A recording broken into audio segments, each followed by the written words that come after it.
He all the student again most welcome all of you in med mind Ved academy channel. So all the student today हम लोग यहाँ पे discuss करेंगे NCERT biology महामैराथन question को यहाँ पे डिस्कस करेंगे। तो टुडे हम लोग जो है क्लास 12 के बायोलॉजी क्वेश्चन को डिस्कस करेंगे, जो कि आपके UP polytechnic D pharma entrance exam के लिए मोस्ट इंपॉर्टेंट क्वेश्चन है। सो यहाँ पे पहला क्वेश्चन पूछा गया है, निम्नलिखित में से कौन वर्ग की संवर्ग का सही क्रम है। सो यहाँ पे जो करेक्ट ऑप्शन हो जाएगा हम लोग का, वह हो जाएगा हम लोग का ऑप्शन नंबर सी वाला, जाति वंश गण संघ। यह क्या है, वर्ग की संवर्ग का सही क्रम है। अगला प्रश्न है, निम्नलिखित में से शारीरिक खंडीभवन किसमें पहले देखा गया था। सो करेक्ट ऑप्शन हो जाएगा ऑप्शन नंबर सी वाला, एनिलिडा में देखा गया था। अगला प्रश्न यहाँ पे, लिनियस ने अपना वर्गीकरण कब प्रतिपादित किया था। तो लिनियस ने अपना वर्गीकरण 1735 ईस्वी में प्रतिपादित किया था। अगला प्रश्न है, मोनेरा जगत के सदस्य कैसे होते। तो मोनेरा जगत के सदस्य जो होते हैं वह स्वपोषी होते हैं, ऑटोट्रॉफ्स। ऑप्शन जो ए वाला करेक्ट ऑप्शन है। अगला प्रश्न यहाँ पे पूछा गया, लाइकेन में पाया जाने वाला शैवाल सामान्यतः क्या होता है, भूरा, हरा, नीला, हरा, लाल। तो लाइकेन में पाया जाने वाला शैवाल जो होता है वह नीला हरा होता है। ऑप्शन सी वाला करेक्ट ऑप्शन रहेगा।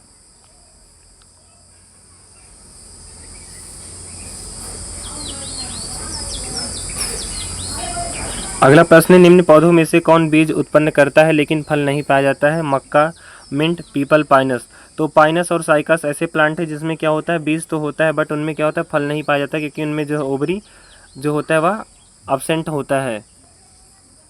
अगला प्रश्न है, वर्गीकरण के प्राकृतिक सिद्धांत का प्रतिपादन किसके द्वारा किया गया था। लिनियस के द्वारा, हंचिसन के द्वारा, बेंथम और हुकर एंड इंगलर और प्रेंटल के द्वारा।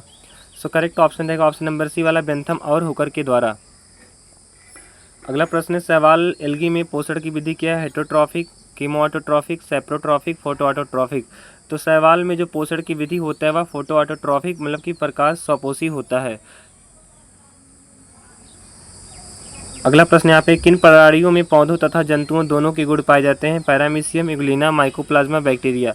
सो इग्लिना जो है इसे पादप और जंतु के बीच की कड़ी माना जाता है, तो इसी में जो है दोनों के गुण पाए जाते हैं। ऑप्शन बी वाला करेक्ट ऑप्शन रहेगा। अगला प्रश्न यहाँ पे पूछा गया है, वायरस का आनुवंशिक पदार्थ क्या हो सकता है। डीएनए, आरएनए, डीएनए और आरएनए, डीएनए या आरएनए। तो वायरस का जो जेनेटिक मटेरियल होता है वह या तो डीएनए होगा या तो आरएनए होगा। ऑप्शन डी वाला करेक्ट ऑप्शन है। अगला प्रश्न है, प्रोटोजोआ में कंटेक्टाइल वैक्यूल का उपयोग क्या है। तो प्रजनन, गति, पाचन, ऑस्मो रेगुलेशन क्या है। तो यहाँ पे करेक्ट ऑप्शन हो जाएगा ऑप्शन नंबर डी वाला, ऑस्मो रेगुलेशन। प्रासरण नियमन करना कार्य होता है। क्या होता है, कंटेक्टाइल वैक्यूल संकुचनशील रिक्तिका का कार्य होता है प्रासरण नियमन करना। अगला प्रश्न है, कवक क्या होते हैं, उत्पादक, उपभोक्ता, अपघटक। तो कवक जो होते हैं वह क्या होते हैं, डिकम्पोजर होते हैं। यहाँ पे जो है ऑप्शन हम लोग का सी वाला ऑप्शन करेक्ट रहेगा, डिकम्पोजर, अपघटक। अगला प्रश्न है, 5 किंगडम क्लासिफिकेशन किसने दिया था। लिनियस, जॉन रे, ह्यूटेकर, लैमार्क। सो ह्यूटेकर, आर.एच. ह्यूटेकर नामक साइंटिस्ट ने जो है 5 जगत वर्गीकरण प्रणाली दी थी। ऑप्शन सी वाला करेक्ट ऑप्शन है। अगला प्रश्न है, दुधवा राष्ट्रीय उद्यान कहाँ स्थित है। उत्तर प्रदेश, मध्य प्रदेश, बिहार, उड़ीसा। तो दुधवा राष्ट्रीय उद्यान जो है वह उत्तर प्रदेश में स्थित है। उत्तर प्रदेश के जो है लखीमपुर खीरी, जो लखीमपुर खीरी जिला है इसी में जो है लखीमपुर खीरी जिले में जो है स्थित है। अगला प्रश्न है, अस्पंज में पाचन की विधि क्या है। अंतःकोशिकीय, अंतरकोशिकीय, दोनों, कोई नहीं। तो अस्पंज जो होते हैं इनमें पाचन की विधि दोनों होता है, अंतःकोशिकीय और अंतरकोशिकीय दोनों। सो ऑप्शन सी वाला करेक्ट ऑप्शन होगा। अगला प्रश्न है, द्विनामकरण पद्धति किसने दिया था। बायोनॉमियल नॉमेनक्लेचर तो लिनियस ने दिया था। यहाँ पे ऑप्शन जो ए वाला करेक्ट ऑप्शन रहेगा, कैरोलस लिनियस नामक साइंटिस्ट ने दिया था। अगला प्रश्न है, द्विनामकरण पद्धति तो यहाँ पे ऑप्शन ए वाला ही करेक्ट ऑप्शन रहेगा, यह क्वेश्चन रिवाइज हुआ है। अगला प्रश्न है, माइक्रोमेरिज्म किसका गुण है। Porifera, Platyhelminthes, Mollusca, Annelida. सो करेक्ट ऑप्शन हो जाएगा एनिलिडा। इसमें जो है नेरीस वगैरह आते हैं। क्या आता है, नेरीस हो गया। नेरीस किस में आता है, एनिलिडा में आता है, और जोंक भी इसी में आता है। अगला प्रश्न है, थैलस हरा चिपटा फीते के आकार का डॉर्सीवेंट्रल और डाइकोटोमसली ब्रांच किस में होता है। तो यहाँ पे फर्स्ट ऑप्शन दिया है moss, second riccia, third option है स्पायरोगारा एंड लास्ट ऑप्शन है पेनिसिलियम का। तो थैलस बोला है तो थैलस रिक्सिया का थैलस कुछ इस टाइप का होता है। तो देखो चपटा है, डॉर्सीवेंट्रल है, डाइकोटोमसली ब्रांच होता है। सो यहाँ पे ऑप्शन बी वाला करेक्ट ऑप्शन है, रिक्सिया। अगला प्रश्न है, बेंथम तथा होकर ने अपनी पद्धति में क्या कहा, एक बीजपत्री को द्विबीजपत्री के बाद रखा। सो पहला ऑप्शन ही करेक्ट ऑप्शन है।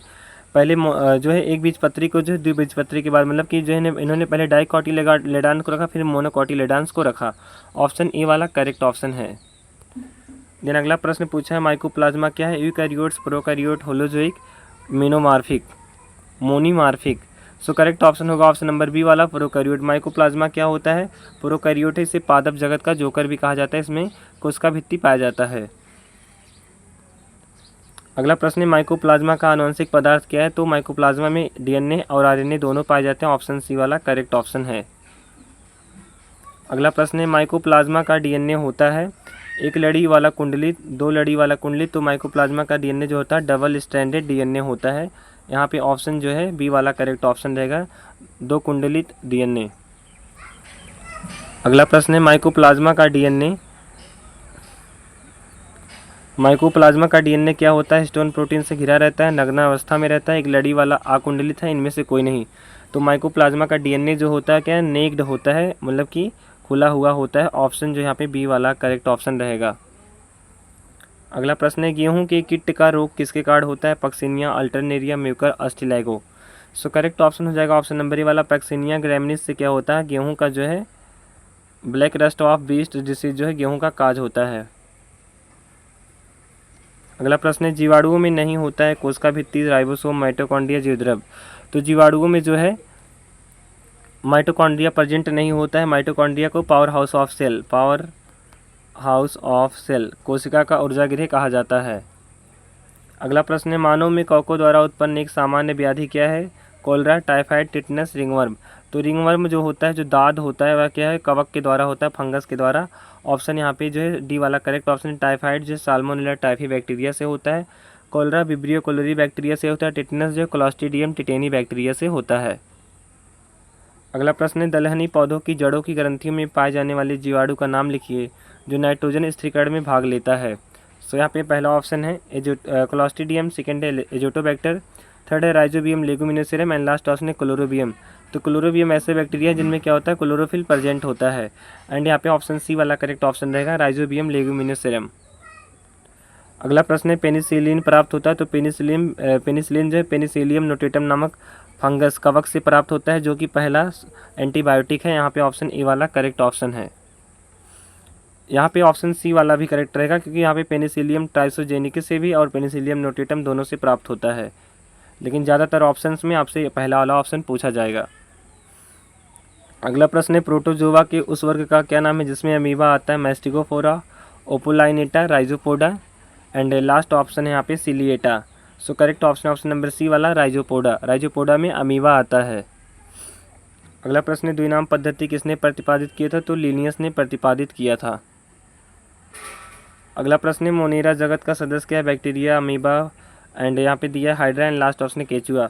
तो मोनेरा आप लोग याद सकते हैं पीएम। तो प्रोकैरियोटिक लाइक बैक्टीरिया किस में आते हैं? मोनेरा में आते हैं। आप लोग ऐसा याद कर लीजिएगा। यहाँ पे ऑप्शन ए वाला करेक्ट ऑप्शन है। अगला प्रश्न निम्नलिखित में से कौन खाद्य कवक है, मतलब कि खाने वाला फंगस है? Mucor, Morchella, Puccinia, Ustilago. Correct option होगा ऑप्शन नंबर बी वाला मार्केला। अगला प्रश्न है जीवाणुओं में नहीं होता है कोशिका भित्ति, राइबोसोम, माइटोकॉन्ड्रिया, जीवद्रव। सो माइटोकॉन्ड्रिया नहीं होता है। अगला प्रश्न है प्रोटोजोआ के उस वर्ग का नाम क्या है जिसमें अमीबा आता है? तो राइजोपोडा रहेगा। ऑप्शन सी वाला करेक्ट ऑप्शन है। अगला प्रश्न है सभी शैवालों में क्या पाया जाता है? तो क्लोरोफिल ए और क्लोरोफिल बी दोनों प्रेजेंट होते हैं। ऑप्शन ए वाला करेक्ट ऑप्शन है। अगला प्रश्न है क्लोरेला नहीं है एक कोशिकीय शैवाल, प्रोटीन से भरपूर, अंतरिक्ष यात्रियों द्वारा भोजन के संपूरक के रूप में उपयोग किया जाता है, सूक्ष्म जीवियों के संवर्धन में उपयोग किया जाता है। सो ऑप्शन डी वाला क्लोरेला से रिलेटेड गलत स्टेटमेंट है। बाकी पहला सही, दूसरा सही, तीसरा सही है, बट यहाँ पे डी वाला आंसर इसका हो जाएगा। यहाँ पे ऑप्शन जो है डी वाला करेक्ट ऑप्शन है। अगला प्रश्न है बीज प्रवृत्ति के विकास में निम्नलिखित में से किसे महत्वपूर्ण माना जाता है? परतंत्र मतलब कि स्वतंत्र बीजाणुद्भिद को, विषम बीजाणुता को, अगुणित जीवन चक्र को, मुक्त जीवी इग्मकोद्भिद। सो करेक्ट ऑप्शन हो जाएगा ऑप्शन नंबर बी वाला विषम बीजाणुता हेटेरोस्पोरी को।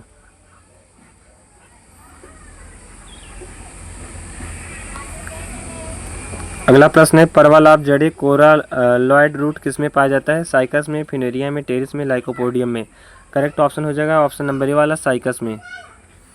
अगला प्रश्न है त्रिगुणित 3N प्राथमिक भ्रूण पोष केंद्र की घटना किसकी विशिष्टता है? शैवाल, अनावृतबीजी, आवृतबीजी, ब्रायोफाइट्स। तो करेक्ट ऑप्शन हो जाएगा सी वाला यहाँ पे आवृतबीजी एंजियोस्पर्म। किसकी विशेषता है? एंजियोस्पर्म की।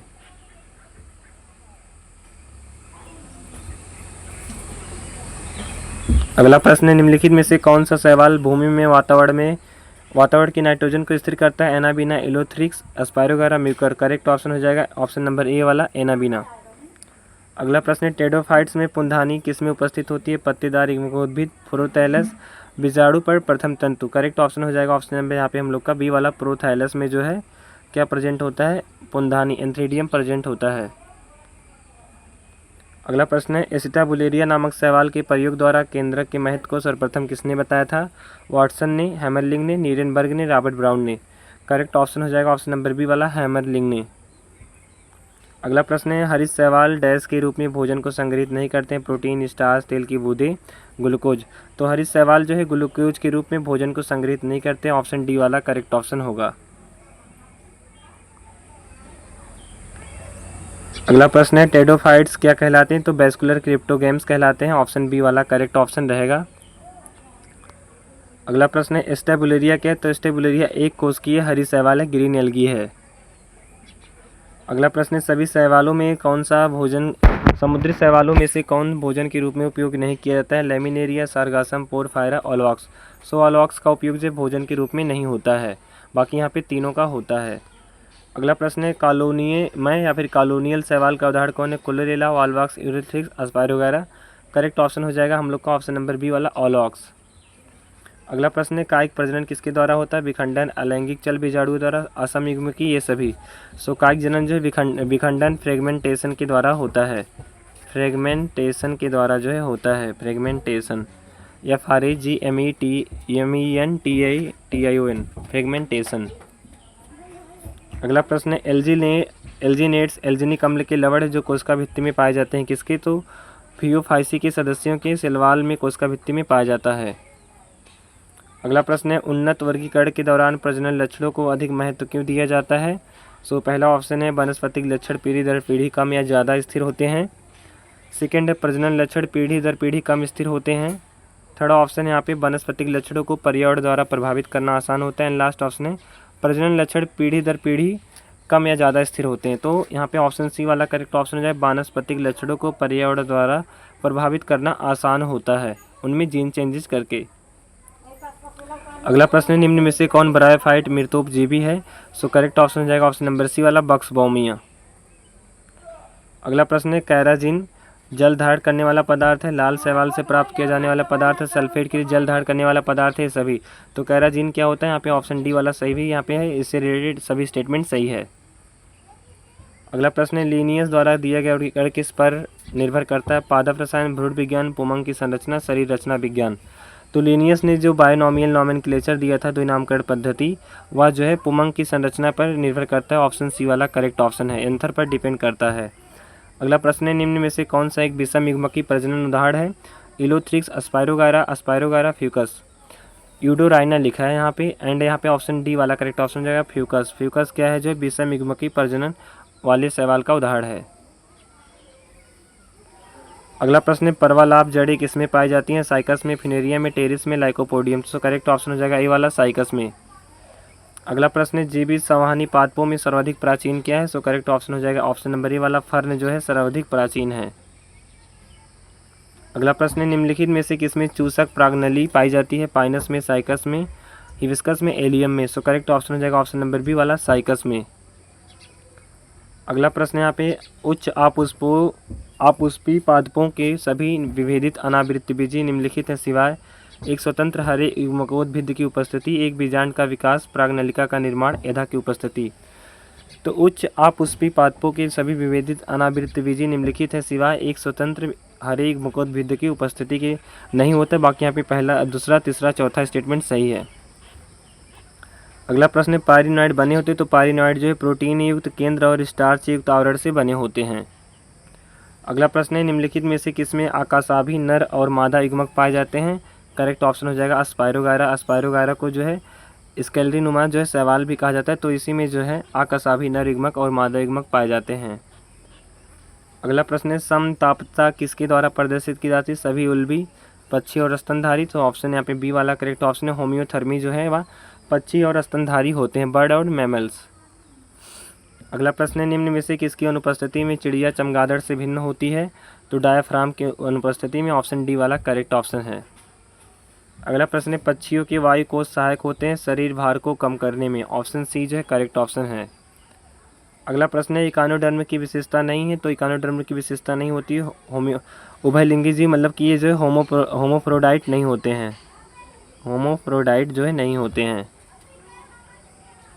अगला प्रश्न है, क्लाइटेलम केंचुए के किन खंडों में होता है। तो 14वें, 15वें तथा 16वें खंड में होता है। अगला प्रश्न है, निम्नलिखित में से कौन से जंतु त्रिकोरकी होते हैं। तो चपटा कृमि, स्पंज, टिनोफोर, कोरल। करेक्ट ऑप्शन हो जाएगा ऑप्शन नंबर ए वाला चपटा कृमि प्लेटीहेलमिन्थीज वाले। ये क्या होते हैं, ट्रिप्लोब्लास्टिक होते हैं। अगला प्रश्न है, कुछ दिए गए जंतुओं के बारे में निम्नलिखित में से कौन सा कथन सही है। सो यहाँ पे स्टेटमेंट जो सही रहेगा हो जाएगा पहला वाला, जो गोलकृमि एस्कैरिस होता है उसमें एस्केहेलमिन्थीज में कोट परग्रहिक होते हैं, मतलब कि सीडोसिलोम प्रेजेंट होता है। सीडोसिलोम जो है प्रेजेंट होता है। अगला प्रश्न है, जंतुओं के निम्नलिखित समूहों में से कौन सा द्विपार्श्वसम्मित और त्रिकोरकी होते हैं। सो ऑप्शन बी वाला करेक्ट ऑप्शन रहेगा एस्केहेलमिन्थीज, जैसे कि एस्कैरिस हो गया और गोलकृमि जो कहलाते हैं। अगला प्रश्न, निम्नलिखित में से किस जंतु युग्म में सबड़े रहित मछलियाँ होती हैं। सो करेक्ट ऑप्शन है लैम्प्रे और हैग मछलियाँ, हैग फिश। अगला प्रश्न है, काइटिन एक पॉलीसेकेराइड है जो किसके बाह्य कंकाल में पाया जाता है। सो कीट, झींगा, केकड़े, इन सभी के बाह्य कंकाल में काइटिन पाया जाता है। सो ऑप्शन डी वाला करेक्ट ऑप्शन है। अगला प्रश्न है, इनमें से कौन एक सिलेंट्रेट नहीं है। समुद्री पिच्छक, समुद्री फर, समुद्री एनीमोन, समुद्री नीली। तो जो समुद्री लिली होता है यही क्या है, सिलेंट्रेट नहीं है। अगला प्रश्न है, निम्नलिखित में से कौन सा एक अंडे देने वाला स्तनपायी है। सो अंडा जो देता है प्लेटिपस देता है, डकबिल जो डकबिल होता है और प्लेटिपस, यही एक दो ऐसे स्तनधारी जो कि अंडे देते हैं। ऑप्शन बी जो करेक्ट ऑप्शन रहेगा। अगला प्रश्न है, निम्नलिखित में से कौन सा स्तनधारी वर्ग के अंतर्गत नहीं आता है। वर्गुल, जाहक, मैग्नीटी, लैम्प्रे। सो ऑप्शन डी वाला करेक्ट ऑप्शन रहेगा लैम्प्रे। अगला प्रश्न है, ज्वाला कोशिकाओं की उपस्थिति किसकी एक विशिष्ट विशेषता है। Nereis, Taenia, Hirudinaria, Pheretima. Correct option हो जाएगा ऑप्शन नंबर यहाँ पे बी वाला टेनिया सोलियम जो होता है, इसी में क्या होता है, फ्लेम सेल्स ज्वाला कोशिकाएं प्रेजेंट होते हैं। अगला प्रश्न यहाँ पे है, निम्नलिखित में से किसे मुक्ताशक्ति कहा जाता है। सो जो पिंगटाडा उल्गैरिस होता है, पिंगटाडा उल्गैरिस, इसी को जो है मुक्ताशक्ति कहा जाता है और इससे जो है मोती प्राप्त किया जाता है जो कि ज्वेलरी में यूज किया जाता है। अगला प्रश्न है, स्पंज में नाल तंत्र किस में मदद करता है। तो यह जो है भोजन जमा करने, श्वसन बिन में अपशिष्ट का निष्कासन सभी में मदद करता है। ऑप्शन डी वाला करेक्ट ऑप्शन है। अगला प्रश्न है, संघपोरीफेरा का वर्गीकरण किस पर आधारित है। नाल तंत्र, कंटिकाएँ, कोइनोसाइट का आकार, एस्कोसाइट। सो करेक्ट ऑप्शन हो जाएगा बी वाला, पोरीफेरा का जो वर्गीकरण आधारित है वह स्पिक्यूल्स, कंटिकाओं पर आधारित है। अगला प्रश्न है, प्लेटीहेलमिन्थीज के सदस्यों को जो है सपाट शरीर के कारण चपटा कृमि कहा जाता है, क्योंकि उनका शरीर जो होता है वह क्या होता है, फ्लैटेंड होता है। हम यहाँ पे फैसियोला हिपेटिका का फिगर बना रहे हैं, ऐसे कुछ फिगर होता है इसका, ऐसे कुछ चपटा लाइक। अगला प्रश्न है, स्पंजों में टोटीपोटेंट कोशिकाएं कौन सी होती हैं। तो आर्क्योसाइट कोशिकाएं टोटीपोटेंट कोशिकाएं होती हैं। अगला प्रश्न है, निम्नलिखित में से कौन सी चपटा कृमि में उच्च पुनरुद्भवन की क्षमता होती है। सो प्लेनेरिया में। प्लेनेरिया का फिगर कुछ इस टाइप का होता है, ऐसे पतले पतले होते हैं, यहाँ पे इनका आई होता है। अगला प्रश्न है, फिलोक्लेट किसका रूपांतरण है। जड़ का, तने का, पत्ती का, इनमें से कोई नहीं। सो फिलोक्लेट जो है वह तने का रूपांतरण होता है जो कि लीफ लाइक स्ट्रक्चर में मॉडिफाइड हो जाता है। अगला प्रश्न है, लिलिएसी का परिदलपुंज क्या होता है। सो करेक्ट ऑप्शन है ऑप्शन नंबर ए वाला P3+3। जो पेरियंथ होता है वह 6 होते हैं, मतलब कि 3+3 के जोड़े में होते हैं। अगला प्रश्न है, निम्नलिखित में से कौन सा फैबेसी के फल की विशेषता है। सो करेक्ट ऑप्शन होगा अधोवर्ती अंडाशय से विकसित।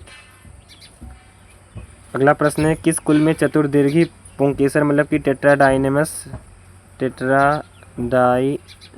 एंथर पाया जाता है। सो करेक्ट ऑप्शन रहेगा यहाँ पे हम लोग का जो है क्रूसीफेरिया ब्रैसिकेसी में। ऑप्शन जो है बी वाला करेक्ट ऑप्शन है, जिसमें सरसों वगैरह आते हैं। अगला प्रश्न है, परिजायांगी पुष्प में अंडाशय कैसा होता है। अर्ध अधोवर्ती, ऊर्ध्ववर्ती, अधोवर्ती, इनमें से कोई नहीं। करेक्ट ऑप्शन हो जाएगा यहाँ पे हम लोग का 9th का जो है ऑप्शन नंबर ए वाला अर्ध अधोवर्ती। अगला प्रश्न है, एल्यूरान परत क्या होती है। बीज का बाहरी आवरण। तो एल्यूरान परत जो है भ्रूण पोष का बाहरी आवरण होता है। जो कि गेहूं में पाया जाता है। बहुसंघी दशा किससे संबंधित है? तो पुमंग से संबंधित है।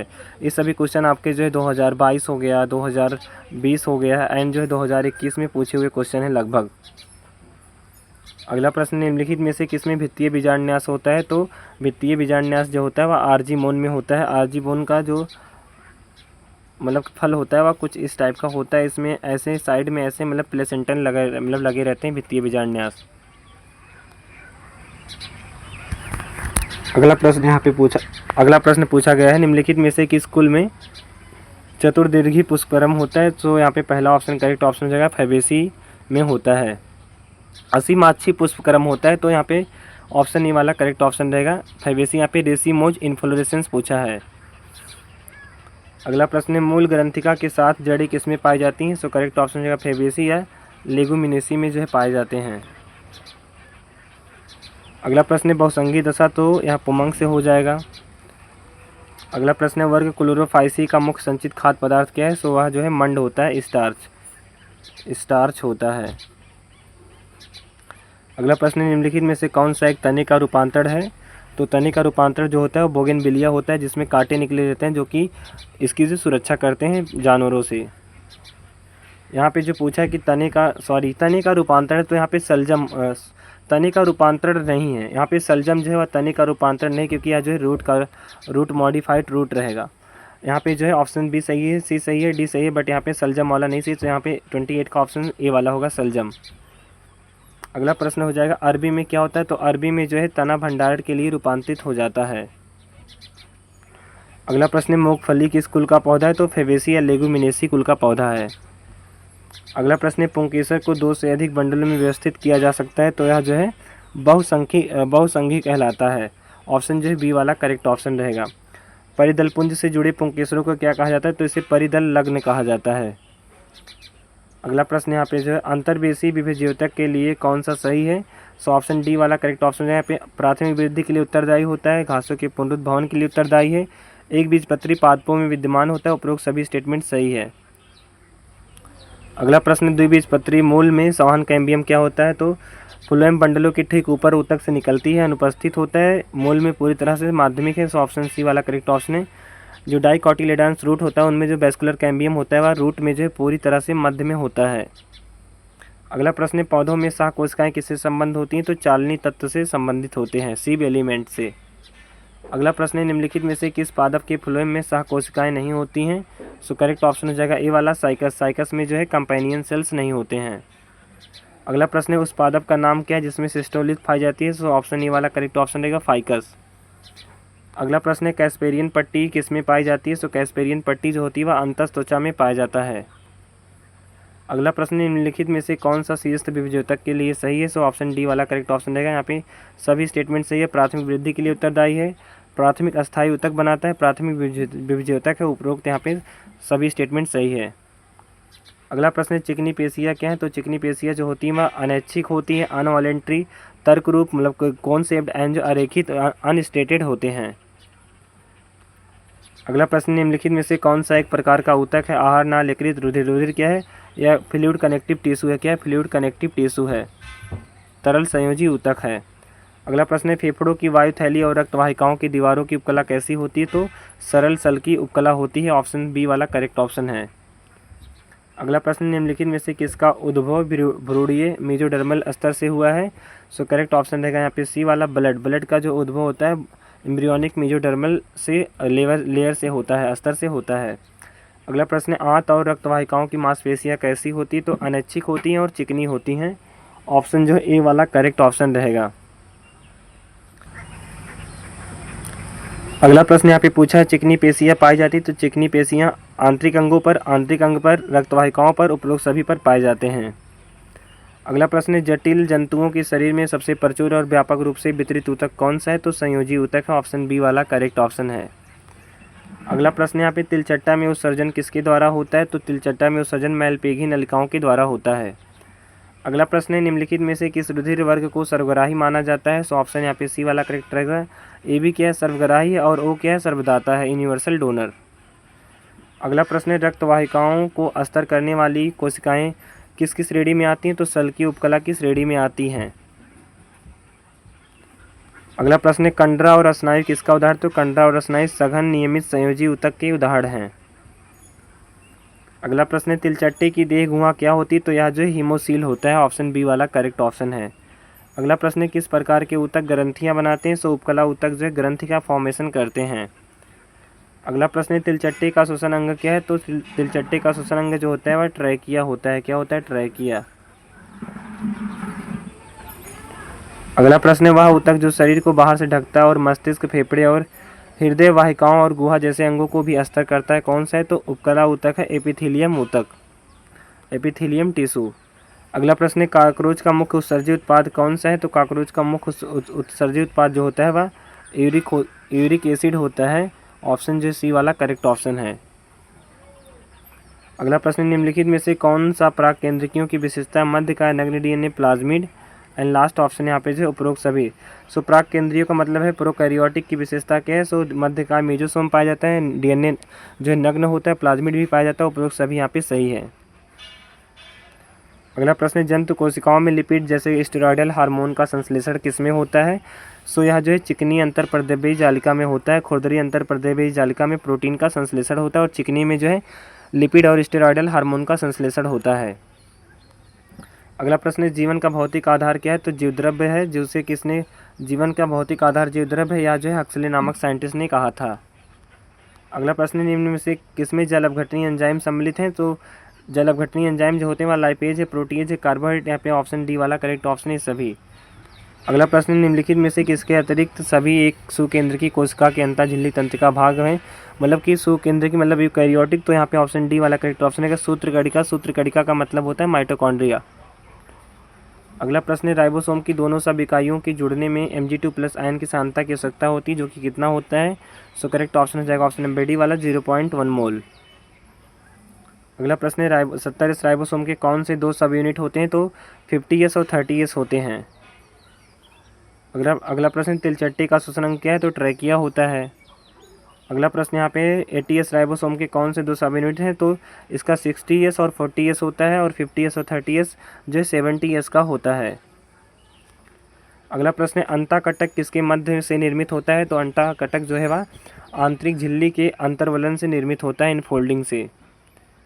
अगला प्रश्न है ग्लाइकोप्रोटीन और ग्लाइकोलिपिड के निर्माण का महत्वपूर्ण स्थल कौन सा है? तो गाल्जी ऑपरेटस या गाल्जी बॉडी।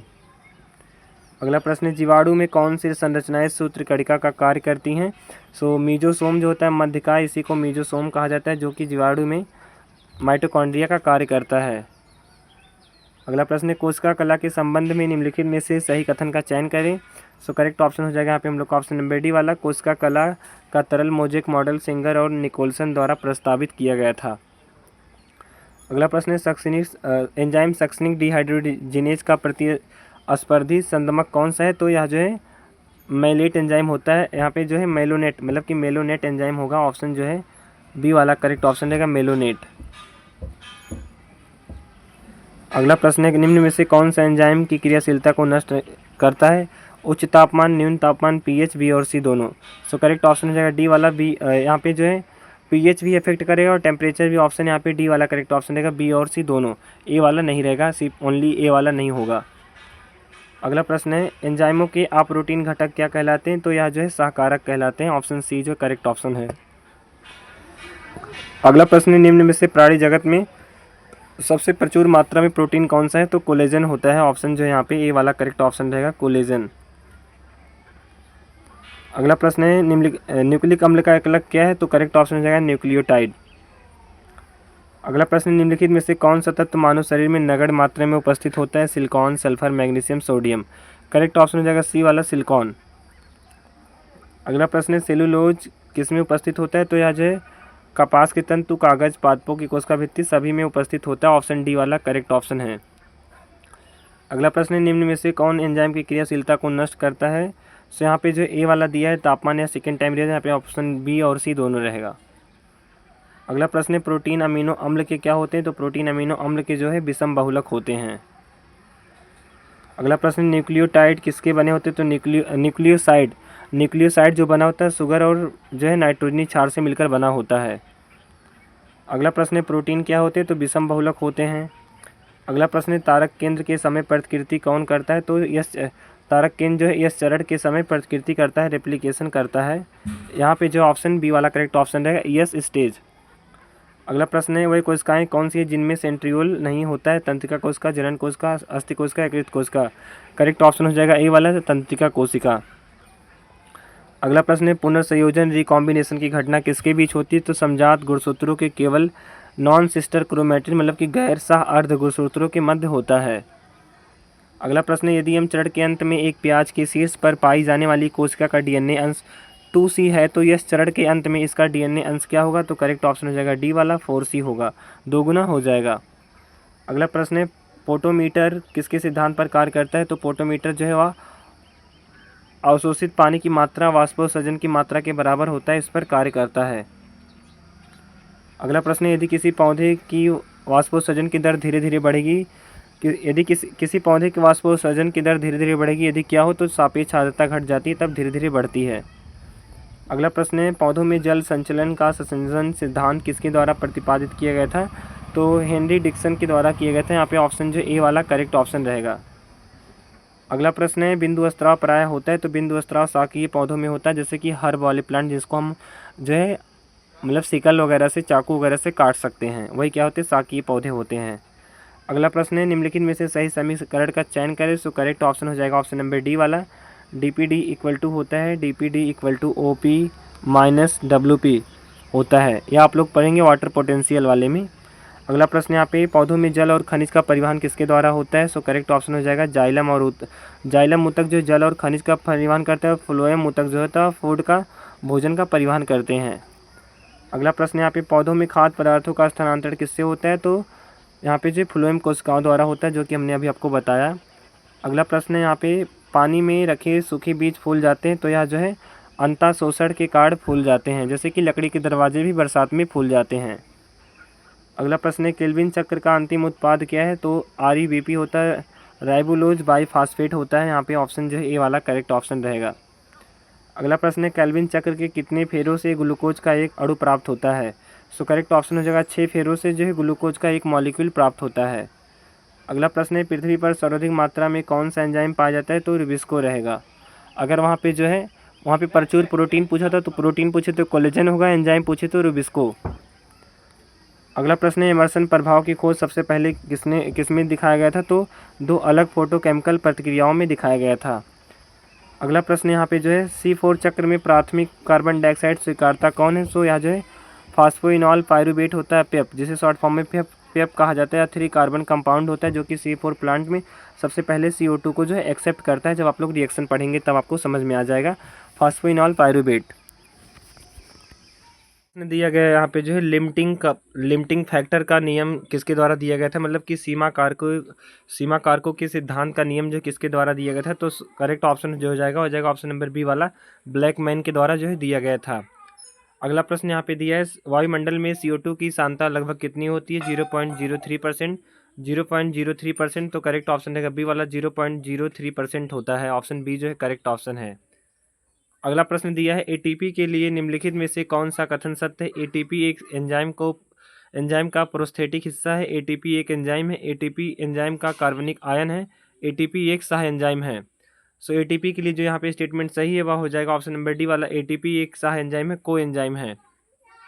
अगला प्रश्न है मैग्नीज की आवश्यकता किस लिए होती है? तो मैग्नीज की जो आवश्यकता होती है वह जो प्रकाश संश्लेषण के दौरान जल के प्रकाशीय अपघटन में होता है। फोटोलाइसिस ऑफ वाटर, यह क्वेश्चन जो है 2020 में पूछे हुए क्वेश्चन हैं, तो यह क्वेश्चन मोस्ट ही इंपॉर्टेंट है जो यहाँ पे हम आपको सारे क्वेश्चन करवा रहे हैं। अगला प्रश्न है प्रकाश संश्लेषण की प्रकाश अपक्रिया कहाँ पर होती है? तो प्रकाश संश्लेषण की प्रकाश अपक्रिया जो होती है वह ग्रेना में होती है, ऑप्शन जो है सी वाला करेक्ट ऑप्शन है। अगला प्रश्न यहाँ पे जो है केल्विन चक्र के माध्यम से एक CO2 अणु के स्थिरीकरण की फिक्सेशन के लिए कितने ATP और NADPH की आवश्यकता होती है? सो करेक्ट ऑप्शन हो जाएगा ऑप्शन नंबर सी वाला 3 ATP मॉलिक्यूल चाहिए और 2 NADPH2 चाहिए। अगला प्रश्न है C4 पौधों की विशेषता क्या है? बुलीफॉर्म कोशिकाएं, समद्विबाहुपत्ति, क्रैंज एनाटॉमी, पैरेलल बेंस कॉन्फ़िगरेशन। सो करेक्ट ऑप्शन हो जाएगा सी वाला क्रैंज एनाटॉमी, जिसे जो है हैश-स्लैग पाथवे भी कहा जाता है। अगला प्रश्न है नाइट्रोजिनेज को ऑक्सीजन से बचाने के लिए ग्रंथिका में निम्नलिखित में से कौन सा अपमार्जक के रूप में कार्य करेगा? लेग हीमोग्लोबिन, जीवन की अवायवीय विधा, ए और बी दोनों, एंड लास्ट ऑप्शन है डी मायोग्लोबिन। सो करेक्ट ऑप्शन हो जाएगा ऑप्शन नंबर सी वाला, ए और बी दोनों, लेग हीमोग्लोबिन, जीवन की अवायवीय विधा। अगला प्रश्न है विनाइट्रीकरण कहाँ होता है? तो विनाइट्रीकरण या डिनाइट्रिफिकेशन जो होता है वह मृदा में होता है, सॉइल में होता है। अगला प्रश्न यहाँ पे दिया गया है धान का खैरा रोग किस तत्व की कमी के कारण होता है? Calcium, magnesium, molybdenum, and last option है जिंक। सो यहाँ पे जो करेक्ट ऑप्शन हो जाएगा हम लोग का ऑप्शन नंबर डी वाला, जो धान का खैरा रोग होता है वह जिंक की कमी से होता है। अगला प्रश्न है निम्नलिखित में से पादपों के लिए एक सूक्ष्म पोषक तत्व की पहचान कीजिए। तो ऐसे आप सबको याद कर लेना है, जा, वे, फे, कु, मन, मोहन। तो जिंक हो गया, बेरिलियम हो गया, मतलब बोरान हो गया, आयरन हो गया, कॉपर हो गया, मैग्नीज हो गया, मॉलिब्डेनम हो गया। तो ये सभी क्या है? सूक्ष्म पोषक तत्व हैं। तो यहाँ पे देख सकते हैं आयरन दिया है, सो ऑप्शन सी वाला करेक्ट ऑप्शन रहेगा आयरन। अगला प्रश्न है निम्नलिखित में से कौन एक सूक्ष्म पोषक नहीं हो सकता है? सो करेक्ट ऑप्शन है डी पोटेशियम। क्या होता है? वह दीर्घ पोषक तत्व है, ना कि सूक्ष्म पोषक। अगला प्रश्न निम्नलिखित में से कौन सा सहजीवी नाइट्रोजन अस्थायी कर है या फिर स्थिर कारक है? करेक्ट ऑप्शन हो जाएगा डी वाला, राइजोबियम बैक्टीरियम। अगला प्रश्न दिया है पादप के लिए कुल आवश्यक तत्व कितने होते हैं? तो पादपों के लिए जो आवश्यक तत्व होते हैं वह 17 होता है, ऑप्शन बी वाला करेक्ट ऑप्शन है। अगला प्रश्न है ऑक्जिन निम्नलिखित के विकास को रोकता है। तो ऑक्जिन जो है वह लेटरल एक्सिलरी बर्ड के जो है विकास को क्या करता है? रोकता है, इनहिबिट करता है। अगला प्रश्न है लीवर और अग्नाशय कहाँ से उत्पन्न होते हैं? अग्रांत से, मध्यांत से, पश्चांत से, इनमें से कोई नहीं। तो लीवर और अग्नाशय जो है वह अग्रांत्र से उत्पन्न होते हैं, मतलब कि एंटीरियर इंटेस्टाइन है उस वाले पार्ट से जो है प्रोड्यूस होते हैं। अगला प्रश्न है फलीदार पौधों में गांठों के निर्माण के दौरान कौन सा वृद्धिशील पदार्थ उत्तेजक के रूप में कार्य करता है? सो करेक्ट ऑप्शन रहेगा I A indole acetic acid. Option C जो है करेक्ट ऑप्शन है इंडोल एस्टिक एसिड। अगला प्रश्न है निम्नलिखित में से कौन सा एक गैसीय पादप हार्मोन इथाइलिन, जिब्रेलिन, आई ए, एब्सिसिक एसिड? करेक्ट ऑप्शन हो जाएगा ए वाला इथाइलिन। और एब्सिसिक एसिड क्या है? स्ट्रेस हार्मोन है, तनाव हार्मोन है। अगला प्रश्न दिया गया यहाँ पे ऑक्जिन उपचार द्वारा स्टेम कटिंग में रूटिंग शामिल करना निम्नलिखित में से किसमें लाभदायक होगा? सो करेक्ट ऑप्शन हो जाएगा ऑप्शन नंबर डी वाला, बोगनविलिया के प्लांट में। अगला प्रश्न है शरीर के खोए हुए या घायल हिस्से को पुनः प्राप्त करने या पुनः प्राप्त करने की क्षमता क्या कहलाती है? तो यह जो है पुनर्जनन कहलाती है, जो कि हाइड्रा वगैरह में पाया जाता है। हाइड्रा हो गया, प्लेनेरिया हो गया, छिपकली हो गया, इन्हीं में पाया जाता है रिजनरेशन की पावर। अगला प्रश्न है कौन सा खरपतवार नाशी पूरे जंगल को खराब कर सकता है? 2,4-D MH AMO 1618 ABA। सो करेक्ट ऑप्शन हो जाएगा सी वाला AMO 1618। अगला प्रश्न है ऑक्जिन के निम्नलिखित प्रभावों में से कौन सा व्यापक अनुप्रयोग है? फलों के विकास की प्रेरण, रूट दीक्षा की प्रेरण, अनुपस्थिति की रोकथाम, लास्ट ऑप्शन है उपरोक्त सभी। सो करेक्ट ऑप्शन हो जाएगा डी वाला, उपरोक्त सभी। अगला प्रश्न निम्नलिखित में से कौन फलों को गिरने से रोकता है? GA3, zeatin, ethylene, NAA। So correct option हो जाएगा ऑप्शन नंबर यहाँ पे डी वाला, नेफेथेलिन एस्टिक एसिड। जो फिनाफेथेलिन एस्टिक एसिड है यही रोकता है, ऑप्शन डी जो करेक्ट ऑप्शन है। अगला प्रश्न है पार्थिनोकार्पी को किसके प्रयोग से बीज रहित फल विकसित करने के लिए प्रेरित किया जा सकता है? इथिलीन और जिब्रेलिन, IA और IBA और साइटोकाइनिन, जिएटिन और IA। सो करेक्ट ऑप्शन हो जाएगा यहाँ पे ऑप्शन नंबर बी वाला, IA इंडोल एस्टिक एसिड और जो इंडोल ब्यूटारिक एसिड, दोनों का प्रयोग जो बीज रहित फल विकसित करने के लिए किया जाता है, ऑप्शन बी वाला करेक्ट ऑप्शन है। अगला प्रश्न है अंतर्वेशी विभज्योतक इंटरकैलरी मेरिस्टेम क्या है? तो यह जो है अस्थायी प्रकृति के होते हैं, परमानेंट नहीं होता है, अस्थायी प्रकृति के होते हैं। अगला प्रश्न है अंकुरित होते बीजों में संग्रहित भोजन का संगठन किसके द्वारा होता है? Auxin, cytokinin, gibberellin, ethylene. Correct option हो जाएगा ऑप्शन नंबर यहाँ पे सी वाला, जिब्रेलिन। का प्रश्न यहाँ पे हो जाएगा बिना परागित मतलब कि बिना निषेचित अंडाशयों का उपचार करके बीज रहित फल प्राप्त किए जा सकते हैं, किस प्रोसेस के द्वारा? कोल्चिसिन से, सुक्रोज समाधान मतलब कि सुक्रोज के विलयन से, हार्मोन से, शुद्ध लैनुलिन से। सो करेक्ट ऑप्शन हो जाएगा ऑप्शन नंबर सी वाला, हार्मोन का उपयोग करके। अगला प्रश्न है ऑक्जिन मुख्य रूप से किसके द्वारा उत्पादित किया जा सकता है? Apical root meristem, root cambium, apical shoot meristem, shoot tip में फ्लोएम। सो ऑक्जिन को मुख्य रूप से जो है हम लोग प्राप्त कर सकते हैं वह जो एपिकल शूट मेरिस्टेम के द्वारा। अगला प्रश्न है, जीर्णता में देरी करने वाला हार्मोन क्या है? तो जीर्णता को ही इंग्लिश में सेनेसेंस कहते हैं। तो सेनेसेंस में डिले करने वाला हार्मोन कौन सा है? सो करेक्ट ऑप्शन हो जाएगा सी वाला, साइटोकाइनिन। अगला प्रश्न दिया है, पार्थिनोकार्पी का उत्पादन होता है। तो पार्थिनोकार्पी का उत्पादन होता है बिना निषेचन के फल। जब फल का विकास विदाउट फर्टिलाइजेशन, बिना निषेचन के होता है तो उसे पार्थिनोकार्पी कहा जाता है, और ऐसे फ्रूट को पार्थिनोकार्पिक फ्रूट कहा जाता है। जैसे अंगूर हो गया और जो है केला हो गया, ये सब क्या है? पार्थिनोकार्पिक फ्रूट है। तो उसमें कई वैरायटी हैं, तो आप सब कंफ्यूज हो जाएंगे। तो आप लोग बुक में जब पढ़ेंगे तभी आपका डाउट क्लियर हो पाएगा। अगला प्रश्न रहेगा, प्लांट टिश्यू कल्चर में मार्फोजेनेसिस को प्रेरित करने के लिए इस्तेमाल किया जाने वाला प्लांट हार्मोन कौन है? सो करेक्ट ऑप्शन हो जाएगा डी वाला, और यहाँ पे जो साइटोकाइनिन जो है यही यूज किया जाता है। अगला प्रश्न दिया है, सुक्रोज को किस एंजाइम द्वारा ग्लूकोज और फ्रक्टोज में परिवर्तित किया जाता है? सो यहाँ पे जो करेक्ट ऑप्शन रहेगा हो जाएगा ऑप्शन नंबर डी वाला, इन्वर्टेज एंजाइम की मदद से सुक्रोज को जो है ग्लूकोज और फ्रक्टोज में हम चेंज करते हैं। ऑप्शन डी जो है करेक्ट ऑप्शन रहेगा।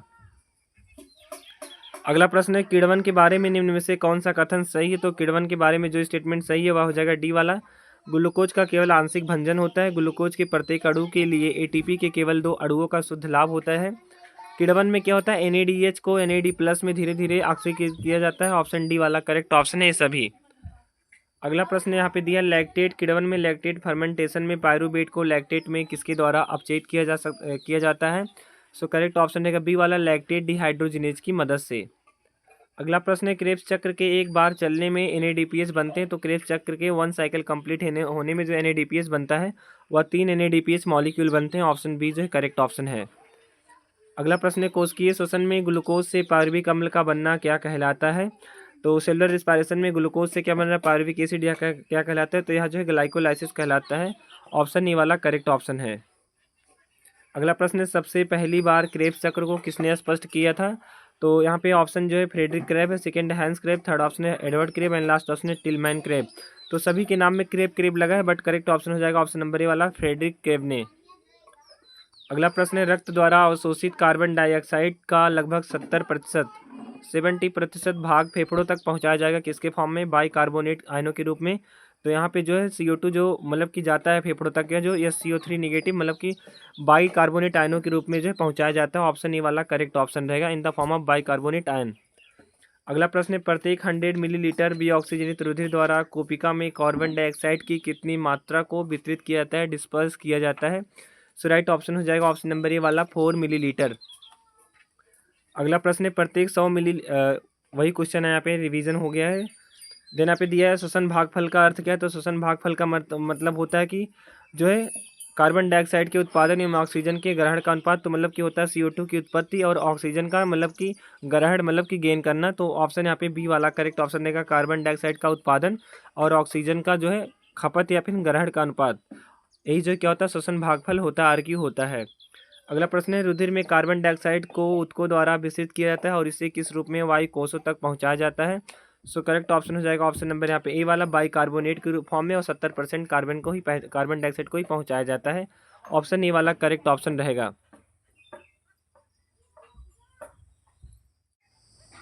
अगला प्रश्न यहाँ पे दिया है, हमारे फेफड़ों की जैव क्षमता कितनी होती है? तो हमारे फेफड़ों की जो जैव क्षमता होती है वह जो है पूर्ण फुफ्फुस धारिता और अवशिष्ट आयतन के घटाव को ही फेफड़ों की जैव क्षमता कहा जाता है। देन यहाँ पे अगला प्रश्न दिया गया है, रक्त की pH में कमी से क्या होगा? अगर रक्त के जो pH है वह कम हो जाता है तो क्या होगा? तो ऑक्सीजन के साथ हीमोग्लोबिन की जो बॉन्डिंग कैपेसिटी हो क्या हो जाता है? कम हो जाता है, डिक्रीज हो जाता है, घट जाता है। अगला प्रश्न दिया है, निम्नलिखित में से कौन सा मेल सही है? तो वात स्फीति जो है कोशिका और श्वसनी के पृष्ठीय क्षेत्रफल में कमी हो जाती है। एम्फाइसमा डिसीज में जो एरिया होता है, सरफेस एरिया, वह क्या हो जाता है? कम हो जाता है। यही ऑप्शन वाला करेक्ट ऑप्शन है यहाँ पे पहला वाला। देन दिया है यहाँ पे, उस फुफ्फुसीय रोग का नाम बताइए जिसमें कोशिका भित्तियों के क्षतिग्रस्त होने के कारण गैस विनिमय में सम्मिलित कोशिकाओं का पृष्ठीय क्षेत्रफल अधिक कम हो जाता है। तो यह सभी वर्ष मतलब कि ऑल ईयर, सभी ईयर पूछा हुआ प्रश्न है, और ऊपर वाला भी पूछा हुआ प्रश्न है। सो करेक्ट ऑप्शन यहाँ पे सी वाला होगा। यहाँ पे जो है वात स्फीति, इसे जो है एम्फाइसिमा कहा जाता है। क्या इसे इंग्लिश में जो है एम्फाइसिमा कहा जाता है। अगला प्रश्न है, फेफड़ों की कोशिकाओं में ऑक्सीजन का आंशिक दाब क्या होता है? तो फेफड़ों की जो एल्वेओलाई होता है उसमें जो ऑक्सीजन का आंशिक दाब होता है वह रक्त की तुलना में अधिक होता है। ऑप्शन जो है यहाँ पे बी वाला करेक्ट ऑप्शन रहेगा। अगला प्रश्न है, निम्न में से कौन से कारक ऑक्सी हीमोग्लोबिन वियोजन वक्र के बाईं ओर विस्थापन के लिए अनुकूल है? सो करेक्ट ऑप्शन रहेगा ऑप्शन नंबर बी वाला, हायर पीएच। अगला प्रश्न है, निम्नलिखित में से कौन सा मनुष्यों में श्वसन के लिए सही कथन है? तो सिगरेट पीने से श्वसनिका की शोथ नहीं हो सकती। मस्तिष्क के पोन्स क्षेत्र में स्थित स्वास्थ्य नियमन केंद्र तंत्रिका संकेत द्वारा प्रश्वसन की अवधि में वृद्धि कर सकते हैं। तो दोनों स्टेटमेंट यहाँ पे गलत हैं। यहाँ पे थर्ड वाला स्टेटमेंट सही है। घिसाई और पत्थर तोड़ने वाले उद्योगों में कार्यरत मजदूरों को फुफ्फुसीय तंतुमयता मतलब कि फुफ्फुसीय रेशमयता रोग से पीड़ित होने की संभावना होती है। ऑप्शन यहाँ पे सी वाला करेक्ट ऑप्शन है। अगला प्रश्न है, हीमोग्लोबिन के साथ ऑक्सीजन के बंधने से क्या निर्मित होता है? तो ऑक्सी हीमोग्लोबिन बनता है। क्या बन जाता है? ऑक्सी हीमोग्लोबिन SbO2 का फॉर्मेशन होता है। अगला प्रश्न है, घाव को भरने को बढ़ावा देने वाला विटामिन कौन सा है? सो विटामिन सी जो है क्या करता है? घाव को भरने में हेल्प करता है। अगला प्रश्न है, मानव आंत में एंजाइम माल्टेज किस पीएच पर भोजन पर कार्य करता है? तो माल्टेज एंजाइम होता है और माल्टेज को ग्लूकोज में बदलने के लिए 7 से अधिक पीएच पर कार्य करता है। ऑप्शन सी जो है करेक्ट ऑप्शन है। अगला प्रश्न है, रतौंधी जो है किस विटामिन की कमी से होता है? तो विटामिन ए की कमी से होता है, सबको पता होगा। ऑप्शन डी वाला करेक्ट ऑप्शन है। विटामिन डी से रिकेट्स होता है, विटामिन सी से स्कर्वी, विटामिन बी से बेरी होता है। अगला प्रश्न है, सह एंजाइम सबस्ट्रेट जोड़ी कौन सा है? तो करेक्ट ऑप्शन हो जाएगा यहाँ पे डी वाला। केसिन क्या है? दुग्ध शर्करा है। रेनिन क्या है? दुग्ध प्रोटीन। केसिन जो है दुग्ध प्रोटीन है और रेनिन क्या है? दुग्ध शर्करा। सॉरी, हमने यहाँ पे अपोजिट बता दिया। यह क्या है? यह जो है प्रोटीन है और रेनिन क्या है? यह जो है शुगर है। अगला प्रश्न है, पीलिया से कौन सा अंग सबसे अधिक प्रभावित होता है? अग्नाशय, जिगर, पेट, आंत। करेक्ट ऑप्शन हो जाएगा ऑप्शन नंबर यहाँ पे बी वाला, लीवर। अगला प्रश्न है, मांस, दूध और अंडा मुख्य रूप से हमें आपूर्ति करते हैं, तो यह जो है प्रोटीन प्रोवाइड करते हैं। अगला प्रश्न है, बिलीरुबिन और बिलीवर्डिन कहाँ पाए जाते हैं? सो बिलीरुबिन और बिलीवर्डिन जो है पित्त में पाए जाते हैं। पित्त को इंग्लिश में बाइल कहा जाता है और बाइल में किसी भी प्रकार का कोई एंजाइम प्रेजेंट नहीं होता है। बाइल में एंजाइम नहीं पाए जाते हैं और वायरस में भी एंजाइम नहीं पाए जाते हैं। अगला प्रश्न है, एंटेरोगेस्टेरॉन हार्मोन का कार्य क्या है? सो इसका कार्य होता है जठर रस के गैस्ट्रिक जूस को स्त्राव को प्रेरित करना। ऑप्शन बी जो है करेक्ट ऑप्शन है। अगला प्रश्न है, आंतों के म्यूकोसल एपिथेलियम की ग्लोबेट कोशिकाएं क्या करती हैं? तो यह जो है म्यूकस श्लेष्म का जो है सिक्रीशन करती हैं। ऑप्शन यहाँ पे पहला वाला करेक्ट ऑप्शन है। अगला प्रश्न है, विटामिन ए की कमी से क्या होता है? तो विटामिन ए की कमी से जो है विटामिन ए की कमी से जो है मंद विकास होता है। ऑप्शन ए वाला करेक्ट ऑप्शन है। यहाँ जो विटामिन सी, यहाँ जो विटामिन बी एंड यहाँ जो है विटामिन डी से होता है।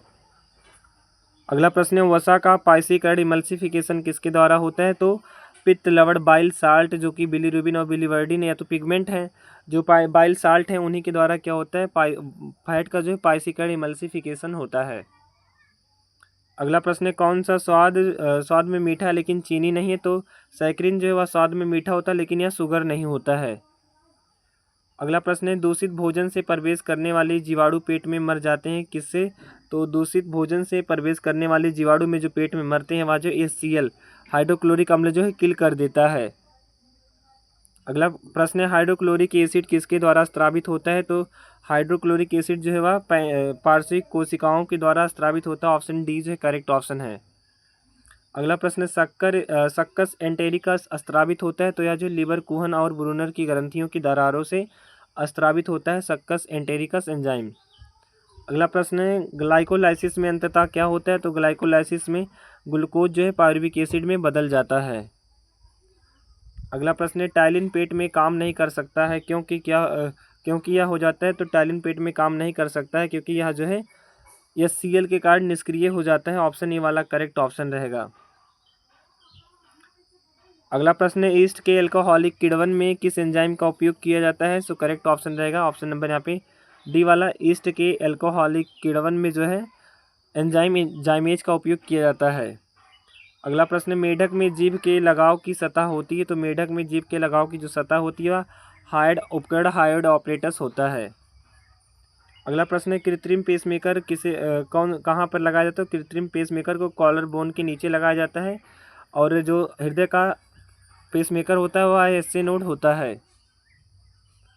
अगला प्रश्न है यकृत निवाहिका शिरा यकृत से रक्त को कहाँ भेजता है, तो यह जो यकृत को रक्त से जो है इंटेस्टाइन आंत में जो है भेजता है, आंत में भेजता है। अगला प्रश्न है निम्नलिखित में से कौन सी मूल कोशिकाएं गर्भनाल में पाई जाती हैं। सो करेक्ट ऑप्शन रहेगा यहाँ पे जो ऑप्शन नंबर डी वाला, जो गर्भनाल में कोशिकाएं पाई जाएंगी वह जो गर्भनाल रक्त स्टेम सेल रहेगा। ऑप्शन डी नहीं करेक्ट रहेगा, ये वाला करेक्ट ऑप्शन रहेगा। अगला प्रश्न रक्त का थक्का बनते समय निम्नलिखित किन कारकों की उपस्थिति प्रोथ्रोम्बिन थ्रोम्बिन में परिवर्तित करता है। तो प्रोथ्रोम्बिन को थ्रोम्बिन में कौन चेंज कर रहा है। सो करेक्ट ऑप्शन रहेगा सी वाला, थ्रोम्बोप्लास्टिन कैल्शियम आयन एवं एक्सिलरेटेड आयन। अगला प्रश्न रूपांतरित हृदय पेशियों का विशेष पैच जहां से संकुचन प्रारंभ होता है वह कौन सा है। तो वह हृदय का पेसमेकर जो कि एसए नोड होता है, एसए नोड है। अगला प्रश्न है ईसीजी की कौन सी तरंग पुनर्ध्रुवण डिपोलराइजेशन का जो है निरूपण करती है। सो करेक्ट ऑप्शन हो जाएगा यहाँ पे ऑप्शन नंबर डी वाला, टी तरंग। अगला प्रश्न है ईसीजी में टी तरंग क्या करती है। तो यह जो है निलय परकुंचन को शो करती है। अगला प्रश्न है एंटीजन मौजूद होते हैं, एंटीजन कहाँ मौजूद होते हैं। तो यह कोशिका की सतह पर मौजूद होते हैं, और एंटीजन जो है कोशिका की सतह पर मौजूद होते हैं। और एंटीबॉडी क्या होता है। तो एंटीबॉडी प्रोटीन होता है। अगला प्रश्न है लाल कोशिका गणना किसके द्वारा की जाती। तो आरबीसी की गणना जो है वह काउंट हीमोसाइटोमीटर के द्वारा किया जाता है। ऑप्शन बी जो है करेक्ट ऑप्शन है। अगला प्रश्न है एंजियोलॉजी के जनक कौन है। सो करेक्ट ऑप्शन हो जाएगा विलियम हार्वे। विलियम हार्वे जो है परिसंचरण तंत्र की खोज किए थे, और यह जो एंजियोलॉजी के जनक है, फादर हैं। अगला प्रश्न है वयस्क व्यक्ति में सामान्य रक्तचाप क्या है। तो यह जो है 120/80 मिलीमीटर एचजी होता है। अगला प्रश्न है पहला हृदय प्रत्यारोपण किसके द्वारा किया गया था। फर्स्ट हार्ट ट्रांसप्लांट किसके द्वारा किया गया था। सो करेक्ट ऑप्शन हो जाएगा ऑप्शन नंबर सी वाला, क्रिश्चियन बर्नार्ड के द्वारा। अगला प्रश्न है ए बी रुधिर वर्ग वाला व्यक्ति क्या करता है। तो आरबीसी सतह पर किसी भी प्रतिरक्षी का अभाव रहता है, उसके जो द्रव्य में ए तथा बी प्रतिजन है अपने ही समूह के व्यक्ति से रक्त आदान प्राप्त कर सकता है, अन्य सभी वर्ग प्राप्तकर्ताओं को रक्तदान कर सकता है। तो ए बी को जो है सर्वग्राही कहा जाता है, ओ को सर्वदाता। यहाँ पे ऑप्शन जो है सी वाला करेक्ट ऑप्शन है। ए बी वाला अपने ही समूह के व्यक्ति से रक्त आदान प्राप्त कर सकता है। ऑप्शन सी जो है करेक्ट ऑप्शन है। अगला प्रश्न है सभी धमनियों में ऑक्सीजन युक्त रक्त होता है सिवाय किसके अलावा। तो सभी धमनी में तो ऑक्सीजन युक्त ब्लड होता है, बट जो है पल्मोनरी धमनी फुफ्फुसीय जो धमनी है इसमें ऑक्सीजन युक्त रुधिर जो नहीं होता है, इसमें ऑक्सीजन अब्सेंट होता है। अगला प्रश्न है हृदय में क्रिया विभव क्या है। तो एसए नोड, फिर एबी नोड, फिर एबी बंडल, फिर हिज के बंडल, ऐसे ही फॉर्म में जो है इम्पल्स जो है ट्रांसमिट होता है। अगला प्रश्न है लिम्फ के लिए निम्नलिखित में से कौन सा कथन सत्य है। तो इसमें आरबीसी और कुछ प्रोटीन को छोड़कर रक्त के सभी घटक होते हैं, मतलब कि लिम्फ में डब्ल्यूबीसी पाया जाता है, और यह क्या होता है कलरलेस, मतलब कि रंगहीन होता है। इसमें आरबीसी वगैरह नहीं होते हैं और प्रोटीन्स भी नहीं होते हैं। अगला प्रश्न है हृदय चक्र की अवधि कितना होता है। तो 0.8 सेकेंड होता है। ऑप्शन ए वाला करेक्ट ऑप्शन है।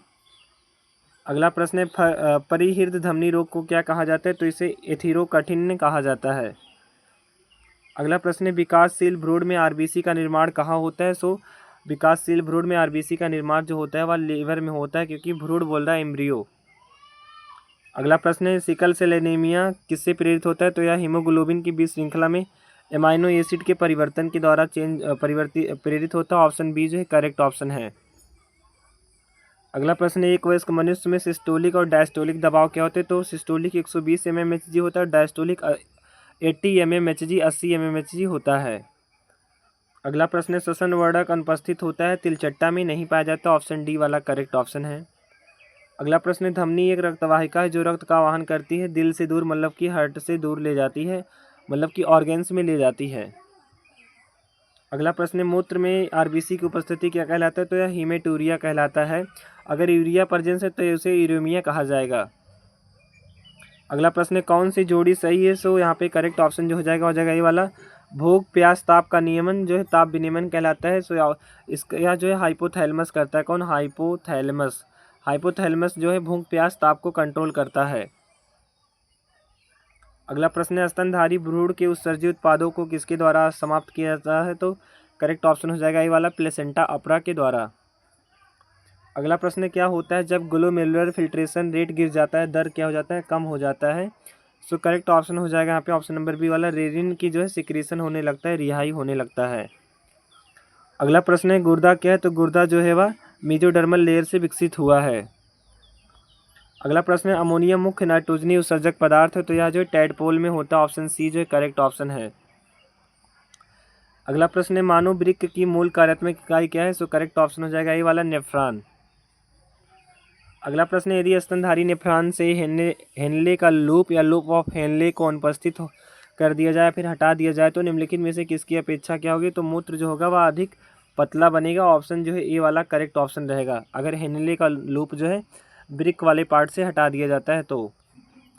अगला प्रश्न है निम्नलिखित में से कौन सा डीसीटी डिजिटल कन्वोल्यूटेड ट्यूब्यूल कोशिकाओं द्वारा चयनात्मक रूप से स्रावित नहीं होता है, सो correct option option number D वाला कार्बोनेट। K+H+ अमोनिया होते हैं बट कार्बोनेट नहीं होता है।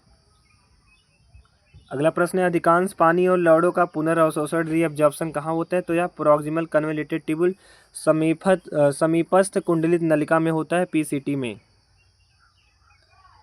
अगला प्रश्न है ब्रश बॉर्डर किसकी विशेषता है, सो ब्रश बॉर्डर जो है वह समीपस्थ कुंडलित नलिका पीसीटी की जो है विशेषता है। ऑप्शन सी वाला करेक्ट ऑप्शन है। अगला प्रश्न है हैजा से पीड़ित रोगी को सलाइन ड्रिप दी जाती है क्योंकि क्या होता है उसके शरीर में Na+ आयन शरीर में जल को बनाए रखने में सहायता करते हैं, इसी का कमी हो जाता है, इसी कारण जो है सलाइन ड्रॉप या फिर जो है ORS जो है दिया जाता है, ORS का घोल। अगला प्रश्न निम्न में से कौन सा कथन सही है, तो जो यहाँ पे स्टेटमेंट सही है वह पहला वाला सही है। पहला स्टेटमेंट से हेनले लूप की आरोही भुजा जल के लिए अपारगम है, मतलब कि अनपरमिएबल है, मतलब कि उसके लिए जो पारगम्य नहीं है। अगला प्रश्न है मानव मूत्र का पीएच क्या होता है, 6.5 होता है। ब्लड का पीएच जो है 7.4 होता है। अगला प्रश्न है यूरिक अम्ल नाइट्रोजनी अपशिष्ट है किसमें, तो यूरिक अम्ल जो है वह पक्षियों और छिपकलियों में जो है नाइट्रोजनी अपशिष्ट होता है। अगला प्रश्न है वृक्कीय नलिकाओं में डिस्टल कुंडली नलिका और जल में संग्रहण वाहिनी की पारगम्यता किसके द्वारा नियंत्रित होती है, सो करेक्ट ऑप्शन जाएगा ये वाला वैसोप्रेसिन के द्वारा। अगला प्रश्न है ग्लोमेरुलर की निस्यंद में फिल्ट्रेट में क्या होता है, तो यूरिया होता है, यूरिक एसिड होता है, ग्लूकोज होता है और पानी होता है। ऑप्शन डी वाला करेक्ट ऑप्शन है। अगला प्रश्न है मस्तिष्क का कौन सा भाग शरीर के तापमान भूख और जल संतुलन को नियंत्रित करता है, सो हमने आपको बताया था हाइपोथैलेमस। अगला प्रश्न है तंत्रिका झिल्ली की विश्राम अवस्था में सांद्रण प्रवणता के कारण विसरण यदि अनुमति दी जाए तो क्या चलाएगा, तो यहाँ पे ऑप्शन सी वाला करेक्ट रहेगा। Na+ सेल में जाएगा ना कि सेल के बाहर, Na+ जो अंदर जाएगा और K+ बाहर जाने लगेंगे। अगला प्रश्न है न्यूरोमस्कुलर जंक्शन पर सिनेप्टिक वेसिकल्स एसिटाइलकोलिन न्यूरोट्रांसमीटर का निर्वहन करते हैं। ऑप्शन ए वाला करेक्ट ऑप्शन है। अगला प्रश्न है आँख में लेंस की फोकस दूरी नियंत्रित होती है किसके द्वारा, तो सिलेरी मांसपेशियों के द्वारा। अगला प्रश्न है सबसे प्रचुर मात्रा में अंतःकोशिकीय आयन कौन सा है, सो करेक्ट ऑप्शन जाएगा सी वाला K+। अगला प्रश्न है मानव कॉर्निया की एक विशेषता यह है कि यह जो अश्रु स्त्रावित कर यह मानव कॉर्निया की एक विशेषता है कि यह इसमें जो ब्लड सर्कुलेशन की सिस्टम अनुपस्थित होता है, इसी कारण कॉर्निया का जो प्रत्यारोपण होता है, ट्रांसप्लांट या सर्जरी होता है, वह क्या होता है सफल होता है। अगला प्रश्न है मेबोनियम ग्रंथि कहाँ संबंधित है, तो यह जो आई में पाई जाती है। ऑप्शन ए वाला करेक्ट ऑप्शन है आई में। अगला प्रश्न है मनुष्य में निम्नलिखित में से कौन सा रोग हीमोफीलिया की श्रेणी का है, सो करेक्ट ऑप्शन हो जाएगा डी वाला जो वर्णांधता होता है, क्या वर्णांधता यही क्या है हीमोफीलिया की कैटेगरी का डिसीज है। ऑप्शन जो है डी वाला करेक्ट ऑप्शन है रंग अंधापन। अगला प्रश्न है निम्नलिखित में से कौन सा एक शरीर के अंग और उस प्रकार के पेशी ऊतक का सही युग्मन है जो इसे गति प्रदान करता है, सो करेक्ट ऑप्शन हो जाएगा डी वाला आयरिस अनैच्छिक चिकनी पेशी, यही वाला करेक्ट ऑप्शन है। अगला प्रश्न है मानव करोटी की हड्डियों के बीच कौन सा जॉइंट पाया जाता है, संधि पाया जाता है, सो करेक्ट ऑप्शन रहेगा यहाँ पे डी वाला फाइब्रस संधि, तंतुमय संधि। अगला प्रश्न है एक कार्यात्मक जी एक्टिन अणु अपनी मुक्त अवस्था में बाध्य होता है मैग्नीज आयन और एटीपी आयन के साथ, मैग्नीज नहीं मैग्नीशियम आयन और एटीपी के साथ।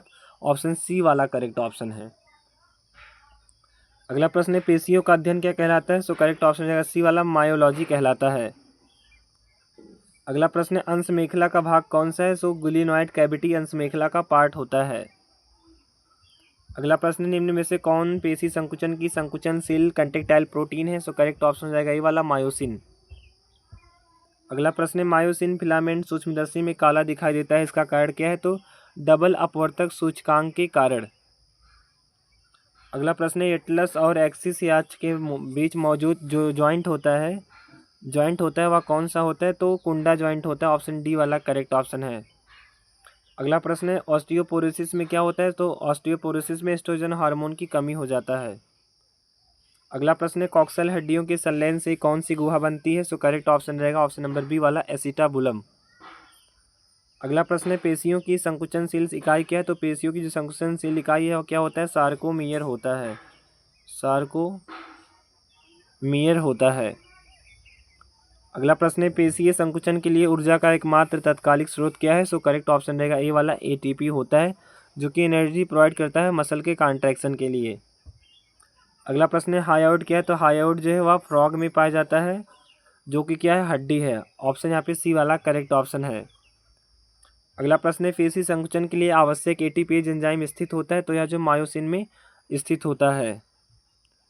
अगला प्रश्न है हड्डियों के सिरों को आपस में कौन जोड़ता है? तो करेक्ट ऑप्शन रहेगा जो लिगामेंट होता है, इसको याद कर सकते हैं बी, आप इसको ऐसे याद कर सकते हैं ट्रिक से, BLB बल्ब।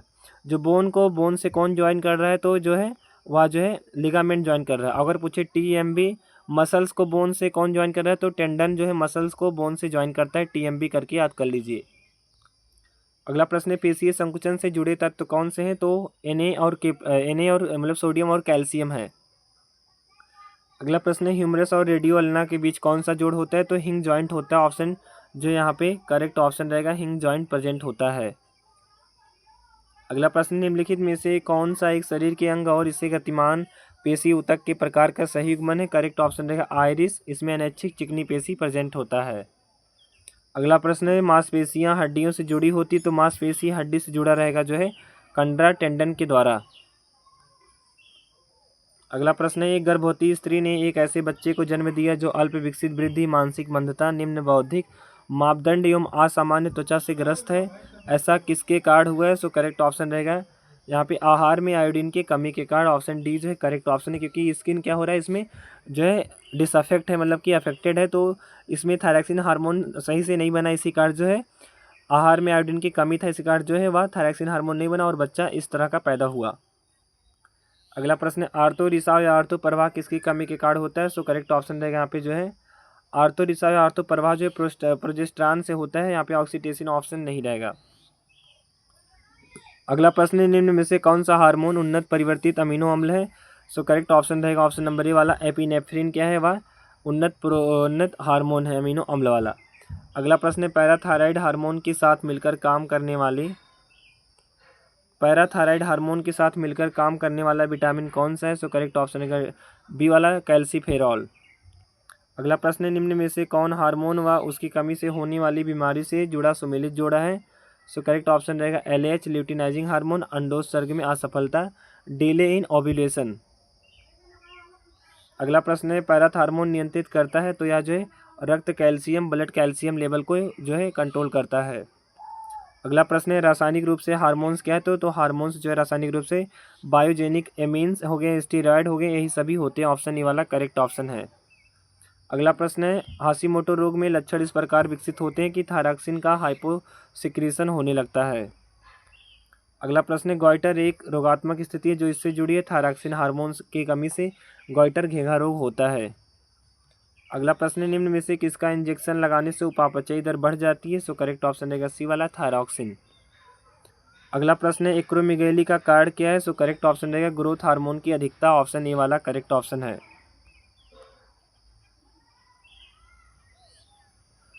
अगला प्रश्न निम्न में से कौन सा आपातकालीन हार्मोन है? तो जहाँ पे नॉर एपिनेफ्रिन या नॉर एड्रीनेलिन या फिर एड्रीनेलिन या फिर एपिनेफ्रिन, ये क्या होते हैं? जो आपातकालीन इमरजेंसी हार्मोन होते हैं। अगला प्रश्न है थायराइड ग्रंथि निम्न कॉर्डेट के किस भाग के समजात होती है? सो करेक्ट रहेगा ऑप्शन नंबर यहाँ पे जो है डी वाला एंडोस्टाइल के जो है समजात होमोलॉगस होता है थायराइड ग्लैंड। अगला प्रश्न है लैंगरहैंस की द्वीपकाएँ कहाँ पाई जाती हैं? तो यह अग्नाशय में पाई जाती हैं।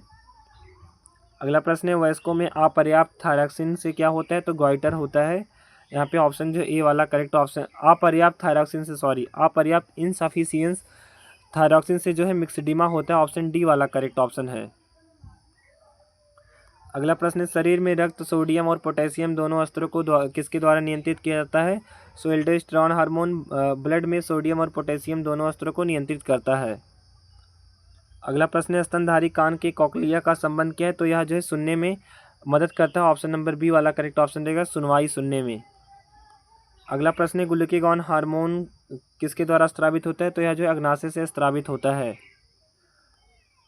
अगला प्रश्न यहाँ पे, निम्नलिखित में से किसकी कमी से अस्थि विकृति होता है? सो करेक्ट ऑप्शन रहेगा विटामिन डी की कमी से अस्थियां कमजोर हो जाती हैं।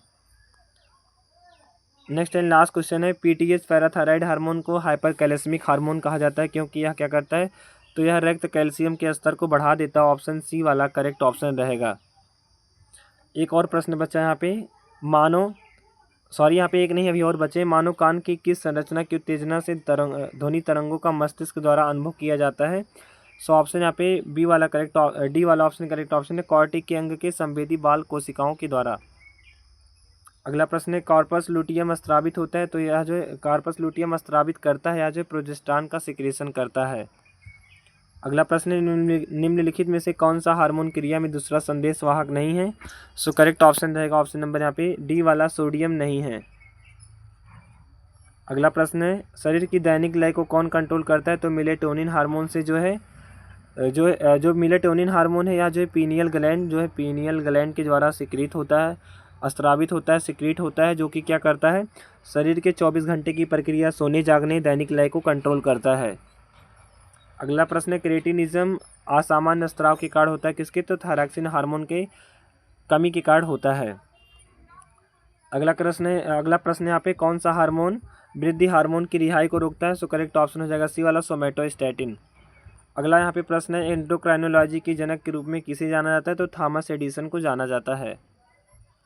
अगला प्रश्न है, हार्डोरियन ग्रंथि कहाँ पाई जाती है? सो हार्डोरियन ग्रंथि एक होयल, मेढक, पक्षी सभी में पाई जाती है। ऑप्शन डी जो है करेक्ट ऑप्शन है।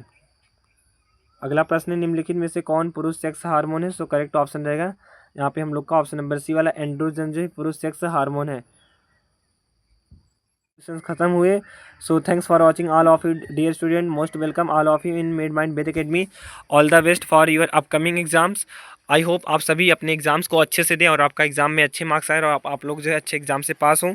सो मिलते हैं नेक्स्ट वीडियो में। All of you dear student, so take care of yourself and for more videos and for continue update and latest information subscribe my channel med mind Ved academy.